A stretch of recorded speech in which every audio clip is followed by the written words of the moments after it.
ಹುಲಿ ಕುಣಿತ ಯಾವ ಪ್ರಕಾರ ಅಂತ ಹೇಳ್ತಾರೆ? ಜಾನಪದ.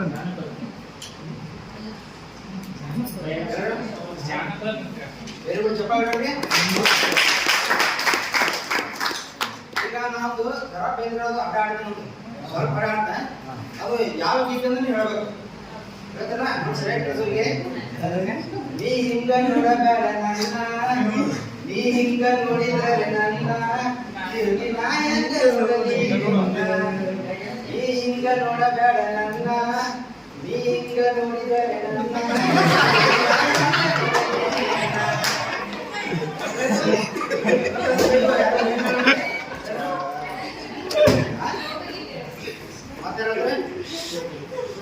ಫೀಲಿಂಗ್ ಸಾಂಗ್ ನೀವು ಹಾಡಿದ್ದು ಜನಪದ ಗೀತೆ. ಜನಪದ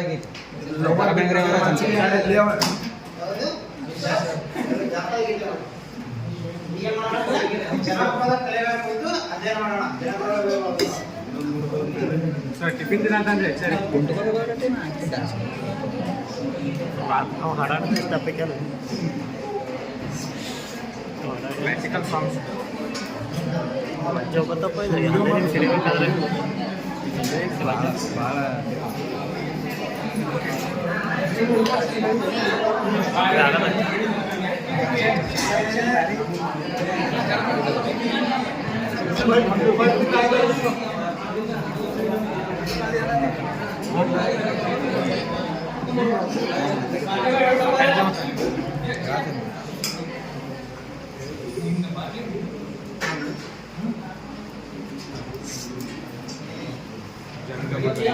ಜನಪದ ಕಲೆಗಳ ಬಗ್ಗೆ ಅಧ್ಯಯನ ಮಾಡೋಣ. ನಮ್ಮ ಕರ್ನಾಟಕದ ಆಚಾರ ವಿಚಾರ ಸಂಸ್ಕೃತಿಗಳಲ್ಲಿ ಇದು ಜನಪದ ಕಲೆ ಕೂಡ ಒಂದೇ ಇರ್ತದೆ. ಅಂದ್ರೆ ನಮ್ಮ ಜನಪದ ಕಲೆ ಕರ್ನಾಟಕದಲ್ಲಿ ಬಹಳಷ್ಟು ಜನಪದ ಕಲೆಗಳು ಯಾರ್ಯಾರು ಬರ್ತದೆ? ಜನಪದ ಕಲೆಗಳು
ಪಠ್ಯಪುಸ್ತಕ ಯಾವಾಗ ಯಕ್ಷಗಾನ ಬಯಲಾಟ ಒಂದಲ್ಲ, ಕಂಸಾಳೆ ಒಂದು, ಮತ್ತೇನು ಡೊಳ್ಳಕುಳಿತ ಮತ್ತು ವೀರಗಾಸೆ. ಈ ಮಧ್ಯ ನಾವು ವೀರಗಾಸೆ ಬಗ್ಗೆ ಅಧ್ಯಯನ ಮಾಡೋಣ.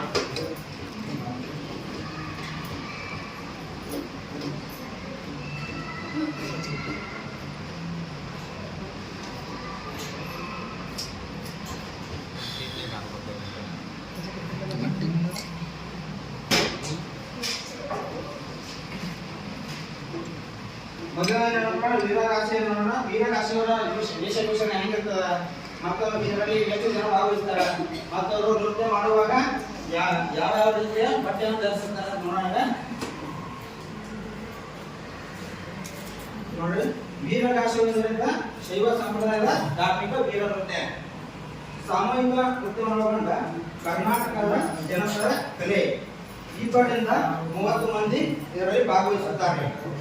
ಪಂಚವಾದ್ಯಗಳಾದ ತಾಳ, ಸುತ್ತಿ, ಜಮಾಳ, ಓಲಗ, ಕರಡಿ ಬಳಕೆಯಾಗುತ್ತವೆ. ಕರಡಿಯು ವಿವಿಧ ಅನಿವಾರ್ಯ ವಾದ್ಯ ಎನಿಸಿದೆ. ನೋಡಿ, ವೀರಗಾಸೆ ಅನ್ನೋದು ಶೈವ ಸಂಪ್ರದಾಯದ ಇದೊಂದು ಧಾರ್ಮಿಕ ನೃತ್ಯ. ಅಂದ್ರೆ ಇವರಲ್ಲಿ ಶೈವ ಸಂಪ್ರದಾಯ ಅಂದ್ರೆ ಶಿವನನ್ನು ಪೂಜೆ ಮಾಡುವವರು ಮತ್ತು ಆರಾಧಕರು, ಶಿವನನ್ನು ಯಾರು ಆರಾಧನೆ ಮಾಡ್ತಾರಲ್ಲ ಅವರಿಂದ ಶೈವರು. ಇದೇನಂತ ವೀರಗಾಸೆ ಮಾಡೋದಂದ್ರೆ ಶೈವರು. ಇದೇನಂತ ಸಾಮೂಹಿಕ ನೃತ್ಯ ಇರ್ತದ. ಇದೇನಂದ್ರೆ ಸಾಮೂಹಿಕ. ಇದೇನಂತ ಇಬ್ಬರಿಂದ 30 ಮಂದಿ ಇದರಲ್ಲಿ ಭಾಗವಹಿಸುತ್ತಾರೆ. ಎಷ್ಟು ಜನ ಭಾಗವಹಿಸ್ತಾರೆ? ಅವರ ಪಂಚವಾದ್ಯಗಳು ಐದು ರೀತಿಯ ಪಂಚವಾದ್ಯಗಳು ಯಾವಪ್ಪ ಅಂದ್ರ ತಾಳ, ಶ್ರುತಿ, ಜಮಾಳ, ಗೋಲಗ, ಕರಡೆ. ನೋಡ್ರಿ ಪಂಚವಾದ್ಯಗಳು. ತಾಳ, ಶ್ರುತಿ, ಕರಡೆ, ಶಂಕರ ತಬಲ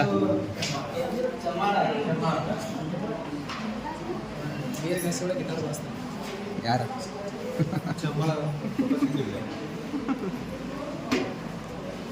ವೀರಗಾಸೆ ಕುಣಿತದವರ ವೇಷಭೂಷಣ ವಿಶೇಷವಾಗಿರುತ್ತದೆ. ಇದು ಕಾಲದಿಂದ ಕಾಲಕ್ಕೆ ಬದಲಾಗ್ತಾ ಹೋಗುತ್ತದೆ. ಇವರು ಪದ್ಯ ರೀತಿಯಾದ ಬಟ್ಟೆಯನ್ನು ಹಾಕಿದರು. ಅವರು ಯಾವ ರೀತಿಯ ಬಟ್ಟೆ ಹಾಕಿರ್ತಾರೆ ನೋಡಿ. ಅವ್ರೇನ್ ಮಾಡ್ತಾರ?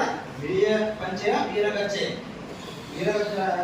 ನಂತರ ತಲೆಗೆ ಅರಶಿಣ ಅಥವಾ ನೀಲಿ ಬಣ್ಣ ರುಮಾಲು ಪಟಕಾಲ ರುಮಾಲು ಮತ್ತೆ ಕಾವಿ ಬಣ್ಣದ ಕಸೆಯಂಗಿ ಹಾಕಿರ್ತಾರೆ. ಮತ್ತ ಹಣೆಗೆ ವಿಭೂತಿ, ಕರ್ಣಕುಂಡಲ ಮತ್ತ ಕೈಯಲ್ಲಿ ಚುಚ್ಚುಗತ್ತಿ ಮತ್ತ ಕಾಲ್ಗೆಜ್ಜಿ ಧರಿಸುತ್ತಾರೆ. ಮತ್ತೆ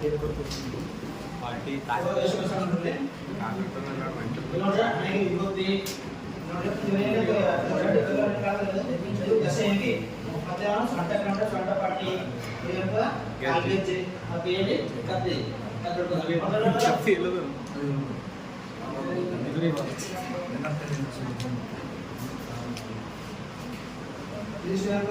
ವೇಷಭೂಷಣ ಆಗಿರ್ತದೆ. ಹಾಗಾದ್ರೆ ಯಾವ ರೀತಿ ಪ್ರಾರಂಭವಾಗ್ತದೆ ವೀರಗಾಸ ನೃತ್ಯ ಅಂದ್ರೆ ಆ ವೀರಗಾಸ ಏನಂತ ನಾಟಕ ಹೇಳುವ ಒಂದು ಒಡಪಿನಲ್ಲಿ ಪ್ರಾರಂಭ ಆಗ್ತದೆ. ಆ ಒಡಪು ಯಾವ್ದಂದ್ರ ರುದ್ರ ದೇವ ಎಂದು ವೀರಗಾಸಿ ನಾಟಕ ಹೇಳುವ ಒಡಪಿನಲ್ಲಿ ಪ್ರಾರಂಭ ಆಗುತ್ತದೆ. ಒಡಪಿನೊಂದಿಗೆ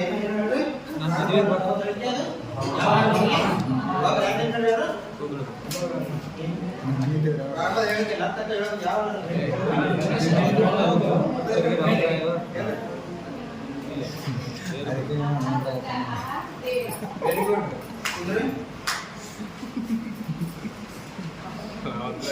ಈ ಕುಣಿತದಲ್ಲಿ ವೀರಭದ್ರ ಹುಟ್ಟಿದ ಸಂದರ್ಭದ ವರ್ಣನೆ ಹೀಗಿದೆ ನೋಡಿ.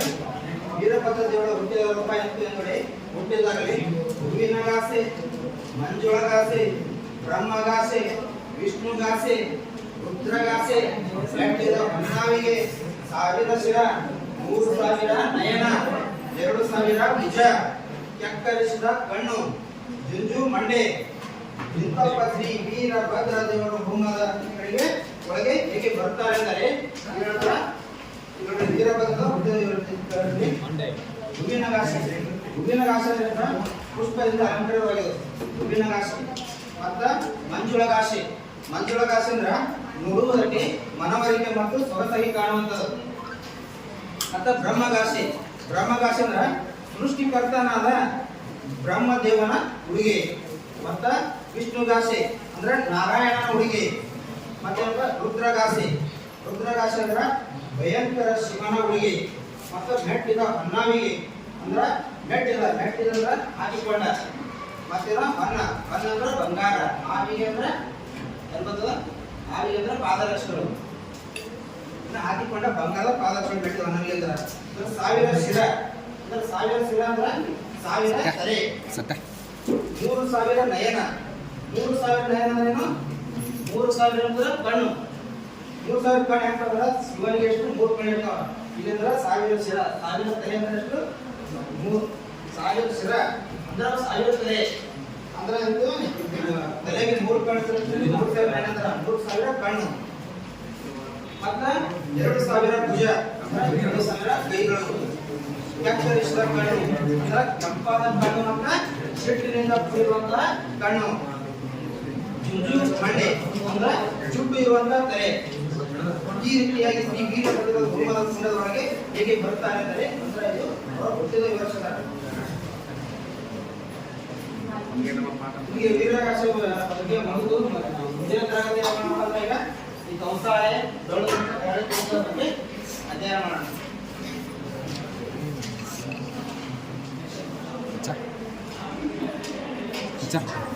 ಈಗ ಪ್ರಶ್ನೆ ಕೇಳ್ತೀನಿ, ಗೊತ್ತಿಲ್ಲ ನೋಡಿ. ವೀರಗಾಸೆ ಇದು ವೈಯಕ್ತಿಕ ನೃತ್ಯದ ಸಾಮೂಹಿಕ ನೃತ್ಯದ ಯಾರಿಗೆ ಗೊತ್ತಂತ ಹೇಳಿ ನೋಡಿ.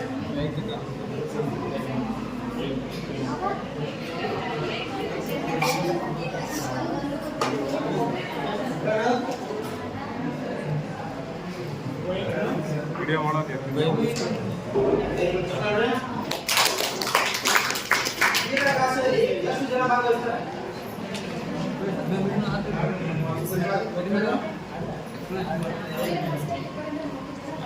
ವೆರಿ ಗುಡ್, ಚಪ್ಪಾಳೆ. ವೀರಗಾಸೆಯ ಪಂಚವಾದ್ಯಗಳು ಯಾವು? ಪಂಚವಾದ್ಯಗಳು. ವೀರಗಾಸೆಯ ಪಂಚವಾದ್ಯಗಳು.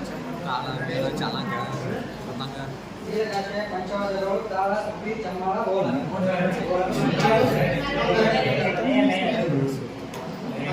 ವೀರಗಾಸೆ ನೃತ್ಯ ಕುಣಿತ ಯಾವ ಒಡಕಿನೊಂದಿಗೆ ಪ್ರಾರಂಭವಾಗ್ತದೆ?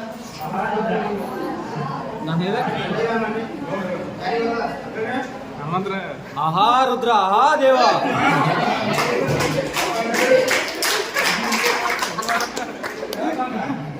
ಹಿಂಗೆ ಮಾಡ್ತಾರ ಮರ